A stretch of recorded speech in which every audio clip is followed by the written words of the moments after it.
Hey everyone, it is Jonah and I am back with another video. Today I'm going to be doing my week 2 power rankings. So I did week 1 power rankings and that video was uploaded about 5 days ago. Maybe later than that, I'm not sure. And then this one video will be uploaded today. So yeah, I'm trying to get these videos up as soon as possible, but these power rankings videos kind of take a lot of time because I got to make the power rankings first, figure out which person they picked, watch the judges' comments and all of them, watch the performances again, and just to like get an idea of what I think about each of them and then think about how well I think they can do the rest of the show. Then obviously rank them from 1 to this week 14 people. So yeah, and thanks for staying with me through this. I'll try to get the next one up sooner. It was just that I have a calc test tomorrow. So I was kind of studying for that and getting some other work done so I could study for just calculus tomorrow before my test. So yeah, so last week when I went over the power rankings, I had told you guys who I felt like had the best week of like which coach had the best week personally. And last week I said it was John. This week I feel like it's Kelly. So Kelly got Des, Kelsey Watts, and Tanner Gomez this week. And in my opinion, out of like I don't know, like just from like a average of like the people of all their teams that were created this week, Kelly had the best team. In my opinion, she got overall the 3 people who I feel like combined have the most talent out of any other team that any other coach got this week. So yeah, before I get into these power rankings, I just want to say that these are just my personal opinions. You may not agree with them, but I would love for you to comment below, and we can talk about it or whatever. I can chat with you, and we can just like get the difference of opinions out there, whatever. Obviously, these aren't facts. They're just where I feel like, based off of what I heard in the history of the show, who I feel like could go farther on the show than other people. So yes, so without further ado, before I get in this video, if you guys like the voice, like my reaction videos along with these kind of videos, please subscribe down below for more content. So yeah, let's get right into this video. So there was 14 people who auditioned this week, and this had less people than the first week because the Tuesday show on the first week was a 2-hour show, while this one was only a 1-hour show. So there's, I think, about maybe 6 less people. I'm not sure how many people were actually on the first. I think there's maybe like 20 people, something like that. But there's about at least 5 less people on week 2 than there was week 1. So at 14, I have Just John. So Just John, he's saying "Talk" by Khaled. And I felt like he's a very solid singer. He can do all the runs and stuff, but I feel like we were missing an extra level of power and control from him. I feel like we were kind of just missing the extra special factor from him, and I feel like because of that, there was just something missing from his performance. But luckily, Blake heard all the potential in his voice, and Blake was the only person to turn around for this artist, so Just John is on Team Blake. But out of all the other artists, I feel like he has the most work to do in order to move on to the knockouts from the battle rounds. And I feel like it's definitely doable, but I feel like he may surprise some people in the battles, and he may surprise me, and we'll see if he gets past the battle rounds. But for now, I feel like this could be a artist that Blake it deserves. I think this person does deserve to be on the show, because obviously Blake turned for him, and Blake knows when he hears talent, he'll turn around, he hears potential. But it'll be interesting to see how far he gets on the show, and I just don't think he'll make it past the battle rounds, but obviously I could be wrong. So at 13, I have Peyton Lamar, and she is also on Team Blake. I believe this was a 1 chair turn, I believe. So either one or 2 chair turn, but she's on Team Blake. So the only reason why I have her this low is because her low range was a little off a little bit. Her high range, when she started belting in the notes and all that stuff and going high and stuff, that was phenomenal. I love that part of her performance. But I felt like it was missing a little bit of. I feel like her range was missing. Maybe she was a little nervous, but I feel like she needs to be more confident with herself in her ability to perform in front of people before I would put her any higher. And also a key thing that went into this decision was that I really don't like when shows like this montage people. When you put all this work into performance, you want America to see it. You don't want America to see part of it. You want America to see the full performance. So it's hard work, and when production does this, it kind of just makes me sick a little bit. But sadly, this was one of the ones that got montaged, and usually the production picks auditions to montage based on people who don't get that far into the show, and just off of that knowledge, this could be somebody that goes home during the battles or during the knockouts. But obviously I could be wrong. But just off of the montage factor and the fact that I'm not sure about her low range, I have to keep her this low. So at 12, I have Kazme. She is on Team John. I really enjoyed this performance. I just don't know with her about if I heard enough talent and enough of her voice here, enough control just to where I could put her any higher than this. I do feel like she has potential to get past the battles and get to the knockouts. I think she will surprise me, but for now she's at 12. So at 11, I have Larea Jackson. So she is on Team Gwen. And I was very surprised about how young she is. To be honest, when I first saw this performance, I felt like she was much older. I don't know what I want to say here. Inconsistency with control is a big thing that I saw from her.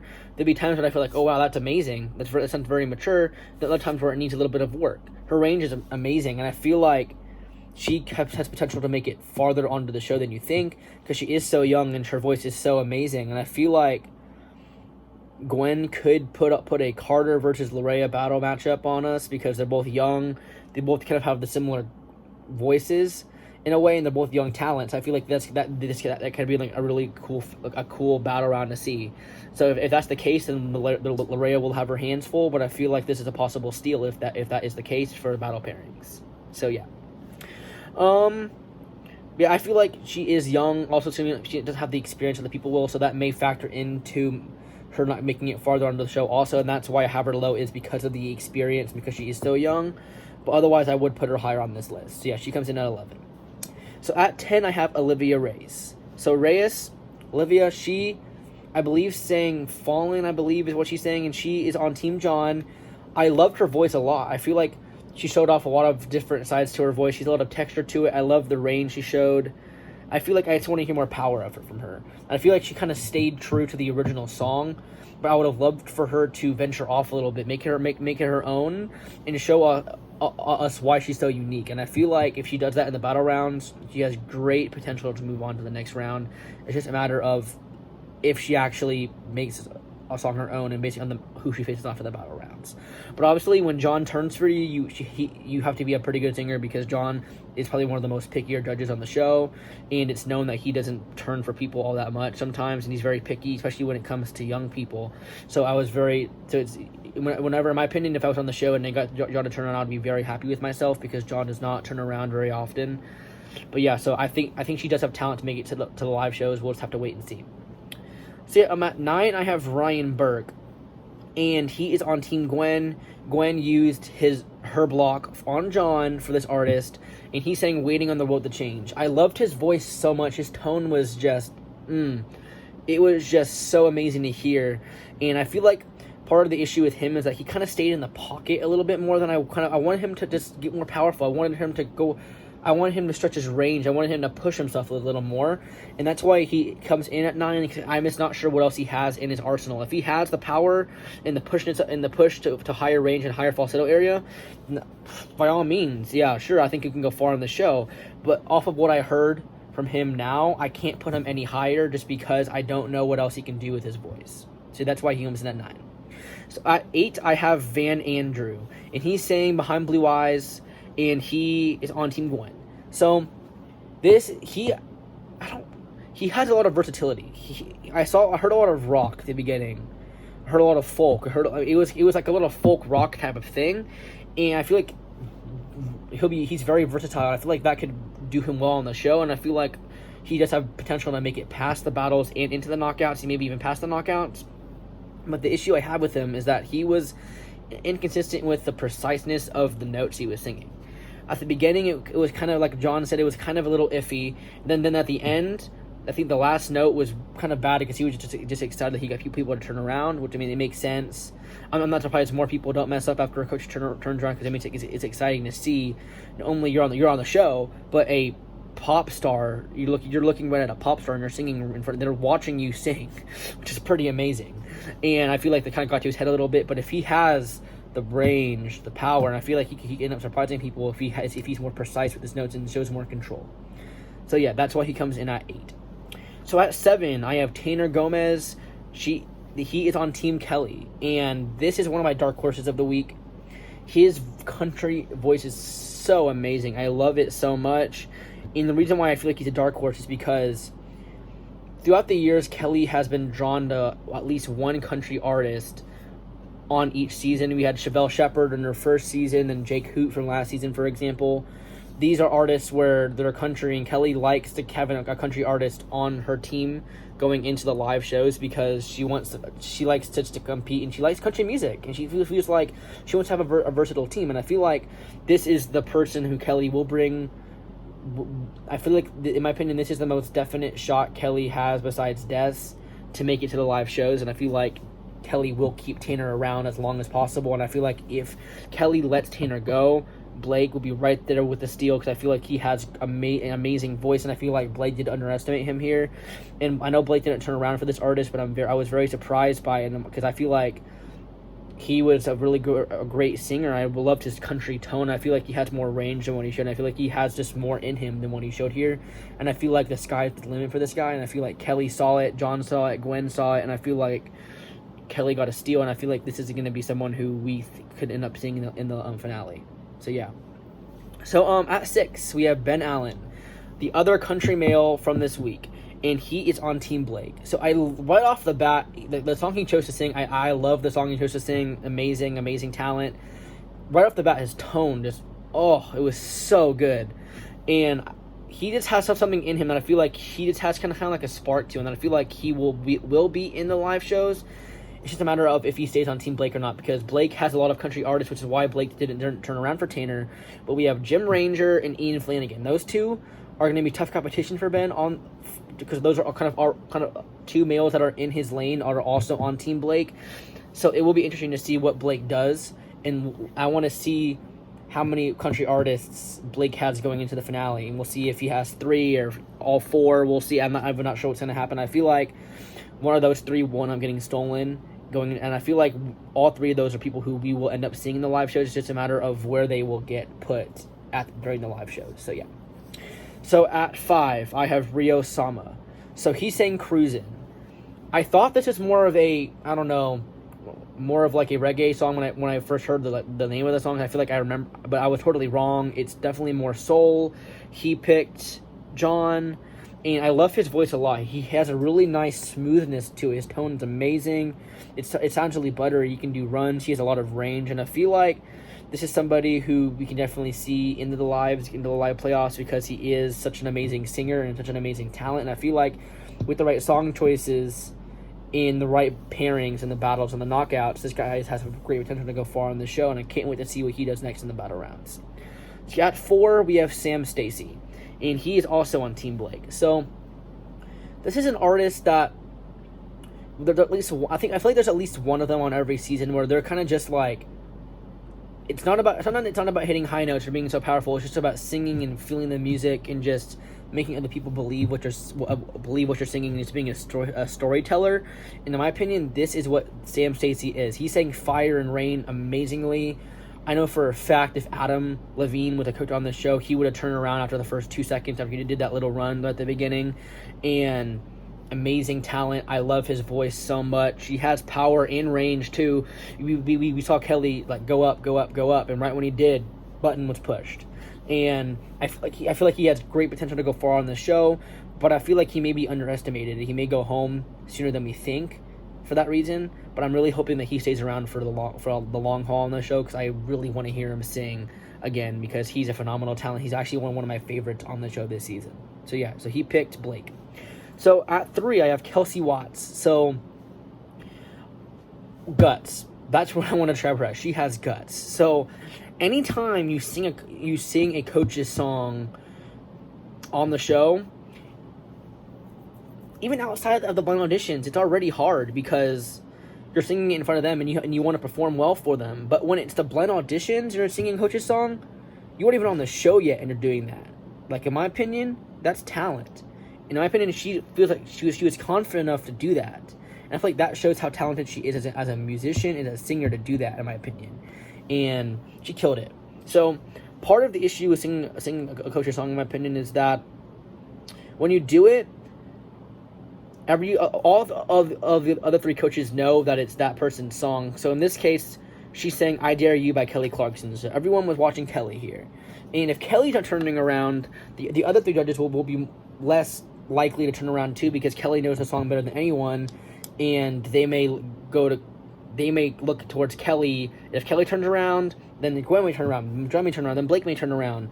But as you get farther into the song, later into the song, somebody may turn around just because they like the voice, and sometimes coaches are really picky about when a person sings their song. I know John hasn't turned for people in the past. I know season 17, I think Adam's last season, there was a guy who auditioned with the John song, and like I think three people turned around except for John. I think like everybody turned around except for John, and I thought he had an amazing voice. But John and Kelly are normally really picky when it comes to people singing their songs. I know Stephanie, I think Stephanie Skipper. She's sang Piece by Piece I think season 14 or something. And it was pretty, I think it was a really good audition, but Kelly was so reluctant to turn around because she had like a very little spots left on her team, and she just wasn't sure about it. So it's always hard to sing a coach's song because they're going to be picky, and they're going to judge you harder than they would just to sing another song. But Kelsey absolutely killed it. She got higher and higher with her voice. I was like, turn the heck around. What are you doing? Then she gets into the whistle notes, and I just lost my mind. Like, it's ridiculous to have that. It takes guts to sing whistle notes like what Kelly said, because if you're wrong, you're wrong. And you'll probably get made fun of for a while, but she absolutely nailed it. She had the guts to do it. She has the confidence to do it. She absolutely nailed the whistle note. I was so impressed with her, and I feel like the sky is the limit for her on this show, and I can't wait to see what she does next. I find it really funny that right when the whistle notes happened, Kelly's immediate reflex was to hit her button. It wasn't even thinking about it for a second. It was like, oh, and hit her button. Then Gwen, right after that, pressed her button too. And I love Kelsey's voice so much, and I can't wait to see what she does next on this show. And I feel like she's definitely a candidate to make it far onto the show and in the semis to the finale. So yeah. So at 2, I have Carter Rubin on Team Gwen. So this, in my opinion, if it's not the most surprising between John Holiday and him, it's definitely in the top 2 in the top 2 for most surprising moments of the season.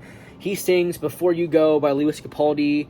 As he's going into the song, they put the camera on Kelly, and Kelly, you can hear, and they show Kelly saying she's gonna get big. I was laughing so hard when they showed her saying that, because that just shows how even Kelly thought it was a girl. I thought it was a girl. If I didn't know the name of the person, I would have thought it was a girl, to be honest. And amazing. Not only is he that young, but he's also a male. Like, he's a male who's 14 years old, who has that kind of a voice. He's going to be somebody who gets far onto the show. I mean, in some ways, they may feel like he's just young and inexperienced and doesn't have necessarily the chops to keep up with somebody else. But at the same time, how mature his voice is, and he just feels like he's been singing for years. In my opinion, he's going to knock off people on this show that you feel like maybe are more experienced than him, but he has a more mature and better, and overall he's more talented, and he has more potential to go farther on the show. If he gets to the live shows, I think the sky's the limit for him at that point. I feel like everybody's going to be voting for him off of a cuteness factor in a way, and it's a surprising factor in the fact that he's still young and doing this show. And that's kind of what happened with Brynn, but Brynn was amazing talent herself. I mean, oh my gosh, she's absolutely phenomenal, and I feel like this could be a similar case. We definitely could be seeing Carter in the finale. I would not be surprised at all. So yeah, he's a fantastic, and I can't wait to hear what he does in the battles. And like I said earlier in this video, I do think there's a definite possibility we see him versus Larea in the battle rounds. So at 1, this shouldn't be a surprise, I have Des, and she picked Kelly.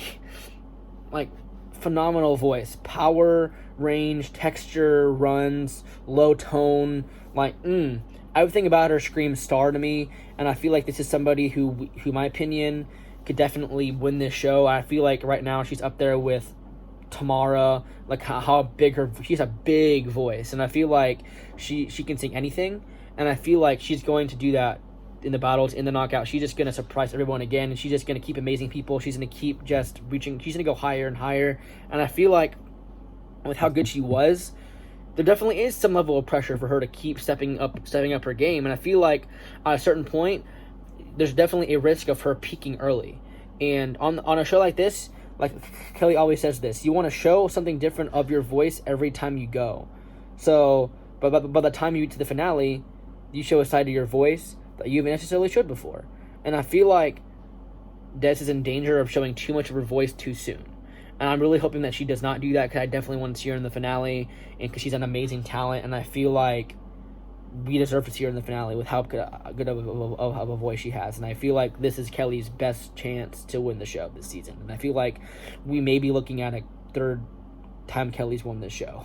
That's what it's looking like. Actually, Kelly has 4 wins. Kelly either has 3 or 4. I think she either has 2 or 3 wins already. So we're looking at right now, based off of this week alone, if you're just looking at this week's players, nobody else, Kelly, in my opinion, would be the favorite. But obviously, we have John's team to look at too. Even Blake's team, I think, can have surprising talent. Even Gwen's team. All 4 of these teams have good talent on their teams, and it'll be interesting to see how the blind auditions close and how the battle rounds start next week. So I will be releasing the reaction videos to. I haven't done them yet for week 3. I wanted to do this video first before I even react to week 3. But I have a pretty good feeling that I'm going to be putting up some week 3 reaction videos tomorrow morning, maybe into tomorrow afternoon. We'll see. And then, but like I said, I have a calculus test tomorrow, so I may end up posting most of them on Friday, because right now my schedule on Friday is open, so I may end up doing that on Friday morning. So yeah, thank you guys for watching this video. I really appreciate it, and I'll be back with more videos later. Thank you guys.